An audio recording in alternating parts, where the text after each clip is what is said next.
ଆଜି ଦିନ 4ଟା ବାଜିଲାଣି। ଆମେ ବାହାରି ପଡ଼ିଲୁ ବିଶ୍ୱକର୍ମା ପୂଜା ଦେଖିବା ପାଇଁ ପାରାଦୀପ। ଚାଲ ଯିବା ଟିକେ ବୁଲାବୁଲି କରିବା। ଚାଲ ଆମେ ଆସି ପହଞ୍ଚି ଗଲୁ ପାରାଦୀପ ସମୁଦ୍ର କୂଳ ପାଖ ବାଲିଯାତ୍ରା ପଡ଼ିଆରେ। ଏଠି ଟିକେ ବୁଲାବୁଲି କରି ବିଶ୍ୱକର୍ମାଙ୍କ ପାଖକୁ ପଳେଇବା।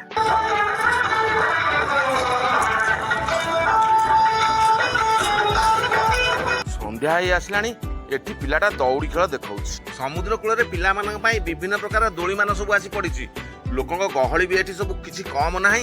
ଆଉ ବିଭିନ୍ନ ପ୍ରକାର ଫୁଲଦାନୀ ଆଉ ପିଲାମାନଙ୍କ ଖେଳନା ଆଉ ଏଠି ପିଲାଙ୍କ ଦୋଳି। ସମୁଦ୍ର କୂଳ ଅତି ସୁନ୍ଦର ହେଇଛି। ସମୁଦ୍ର କୂଳରେ ଏଠି ସମସ୍ତେ ଆସି ଫଟୋ ଟିକେ ଟିକେ ଉଠେଇ ଦଉଛନ୍ତି। ଆମେ ବି ଟିକେ ଫଟୋ ଉଠେଇ ଦେଲୁ। ବଢିଆ ହେଲା।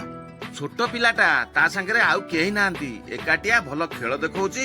ଲୋକମାନେ ବି ତା ଖେଳ ଦେଖୁଛନ୍ତି, ପଇସା ବି ଦଉଛନ୍ତି। ଆମେ ଆସି ପହଞ୍ଚି ଗଲୁ ଠାକୁରଙ୍କ ମେଢ ପାଖରେ। ସବୁ ମେଢ ଟିକେ ଦେଖି ଠାକୁରଙ୍କୁ ଟିକେ ଦର୍ଶନ କରି ଖିଆପିଆ କରି ପଳେଇବା। ବିଶ୍ୱକର୍ମା ବୁଲା ସରିଲା। ଆମେ ଆସି ଗୋଟାଏ ଭଲ ରେଷ୍ଟୁରାଣ୍ଟରେ ପହଞ୍ଚିଲୁ। ନନ୍ଦବାବୁଙ୍କର ତ ବିରିୟାନୀଟା ଭଲ। ଆମେ ବି ଗୋଟାଏ ବିରିୟାନୀ ଖାଇଦବା। ଆଉ ଟିକେ ଗଲେ ଏଠି ସିଟ୍ ମିଳିବନି। ଖାଇବା ପାଇଁ ଆମେ ଶୀଘ୍ର ଚାଲି ଆସିଲୁ। ବଢିଆ ହେଇଛି, ଖାଇଦବା ପଳେଇବା। ବାଏ।